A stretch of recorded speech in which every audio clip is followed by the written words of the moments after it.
Hey, just got a little thought here, a little food for thought for you. So I'm driving and got my sunglasses on. The sun's out, and that's rare for this state we live in, so enjoy that. But I was just thinking, I have sunglasses on because the sun's hurting my eyes. My eyes are real sensitive, and it's interesting to think about the sun because I know the sun is in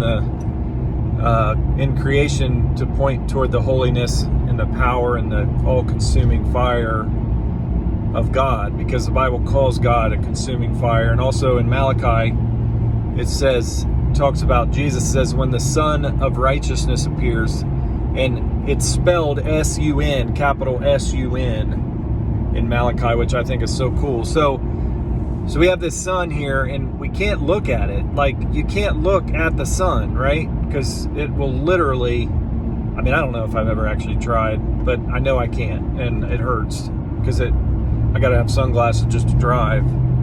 And so I started thinking, like, okay, so we can't look at the sun. The sun is so powerful in this consuming fire that our eyes can't handle the sun. And the Bible compares that to God. So, I think about how we have these like eclipses from time to time. I would assume somewhere in our galaxy you could be at a certain place at a certain time where the Earth eclipses the sun. I know we've seen the sun eclipsed by the moon, which is really cool. And we can actually look at the sun only because it's eclipsed, it's covered. You see the little ring. But I'm thinking about this. Somewhere physically, I know there's a place where we could go.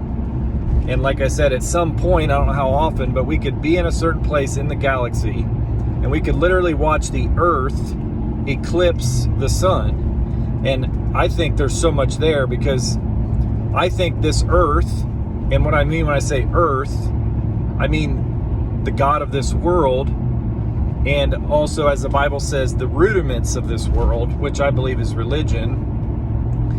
Just like in Proverbs, it says there is a way that seems right to a man, but the way ends in death, or the way leads to death. And I think that's what's happened. I think the earth, the system of religion, the world has eclipsed God, has eclipsed his power and his holiness.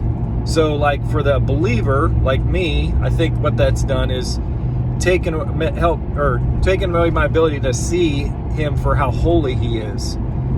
And for the world, for the people that aren't believers, I think they can't see how he is a consuming fire, and how he is all powerful, and just his majesty and his glory, all wrapped up in that idea of just that intensity of the sun that we can see. And I know God put it there to help us realize a little glimpse of how it is when we try to look on him. And the Bible talks about how people that have been in his presence, and it says they fell to their face. They came, I think one of them says they came undone, because they just can't look at him.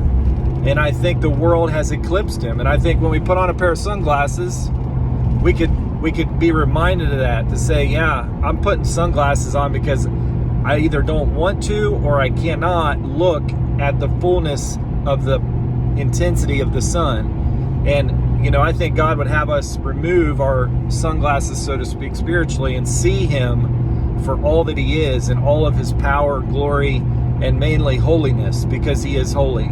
And I think that's why we can't look at him.